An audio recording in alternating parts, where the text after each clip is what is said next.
Emakhosini ngiyambingelela Mathongo, ngiyambingelela endaweni zonke lapho enibukelani khona. Namhlanje ngithanda ukuthi nje ke ngizonibingelela kuyiphasika. Kusuku olukhulu ukubona bonke abantu, usuku olubalekile elokuyothulula konke kuseyinhlizweni zabantu. Ngithi nje abantu bahambe kahle endaweni zonke beye ephasikeni, balugubhe kahle usuku lephasika. Babuye phela abantu beshintshile naseyinhlizweni, babuye abantu sebephendukile, nkosiyami bese bexolele nababonile, abantu sebeguqukile sebezelwe kabusha.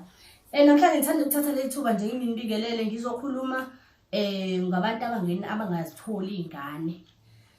Bengifuna ke sibheke nje laphana kakhulu ebantwini abangazitholi izingane. Kuyenzeka ukuthi uthole ukuthi umuntu akayitholi ingane kunezizathu ezithile.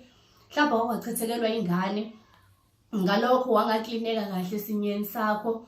Kuyenzeka futhi ukuthi awuyitholi ingane ngenxa yokuthi kuney'nkinga ezithile emshadweni wakho. Mhlawumbe uyithola ingane kungenxa yonkinga yokukhula kwakho. Mhlawumbe uthole ukuthi awuzange uze wethole ukuthi wenzeleke kahle usiko njengontombazane. Phela iyakhaleleka kakhulu into enjalo mengabe kuwukuthi akukho lutho oke walenzelwa ekhaya olukuthi intombazane phela manje naseyithombile seyikulungela ukuthi singaye emzini.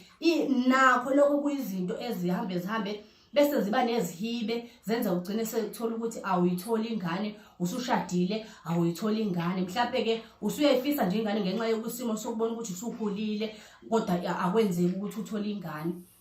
Ngiyasiza kakhulu ke nje ezimeni ezimayelana nalezo, ngoba phela ngisuke ngizokubhekela bese ngiyaqaqela ukuthi kahle kahle kuyona imbangela isuke kuyiphi.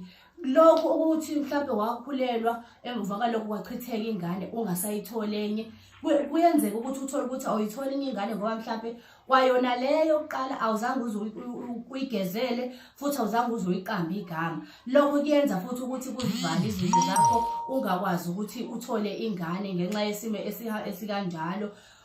Okunye futhi okwenza ukuthi ungayitholi ingane, yenzeka futhi uthole ukuthi uvaliwe nje ngamasibomo ukuthi ungayitholi ingane. Ziyaqaqeka izinto ezinjalo ngoba uyakwazi ukuthi uthole imviza uyiphuze, uphuze nomuntu wakho mengabe ninenkinga nomabili. Mawukuthi mhlawumbe yena unayo ngaphandle wena ungenayo, uyakwazi ukuthi uthole le mbiza lena uyiphuze ube so uyathatha imbiza ikline ikuvule phela ama-tubes lawo esinye avuleleke onjele phela ukwazi ukuthi sikhamise isinye silungele ukuthi mengabe kufika isidoda bese iyakwazi ukuthi sihlangane neqanda kuwena bese kwenzakala ingane.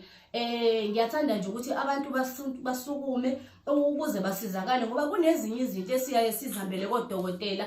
Uthola ukuthi siyahamba siya kodokotela kanti vele akunaso isidingo sabodokotela. Odokotela nabo basuke sobheka ngendlela yabo, nathi thina abantu besintu nathi sibheka ngendlela yethu. Ingakho ke kubalekile ukuthi uzame ukuthi mhlawumbe masubhekile kudokotela uphinde phela ubheke nangaweside lesintu ukuthi kahle kahle kuhamba kanjani. Akekho umuntu ongafisa ukuba nengane emhlabeni. Wonke umuntu uyafisa ukuthi ngelinye ilanga adlalise, ngelinye ilanga athume. Usuhlezi phansi phela sewuhlaselwe izimo zamathambo, awusakwazi ukwenza lutho. Uthi usuya kwesinye isikhathi uyanqena ukusukuma ukwazi uthumele phela nakho ukuthi gijima abantu banithatha laphayana. Kuyasiza kakhulu ke ezintweni ezikanjalo. Ngiyakhuthaza nje ukuthi abantu basukume babhekelele izimo zabo, balungise la kufanele balungise khona, bangaziyekeleli. Ngiyabonga kakhulu. Ngithanda nje ukunitshela ukuthi kuMay umhla ka-5 ngizobe ngilaphayana eSoweto eProtea Glen, kobe kuwumhla ka-5 May nomhla ka-6 nomhla ka-7. Abantu nje bangasukuma bafone ba-WhatsApp nje bakwazi ukuthi bangithole, sikwazi ukuxhumana sibone ukuthi bangasizakala kuphi ezinkingeni abanazo. Makhosi.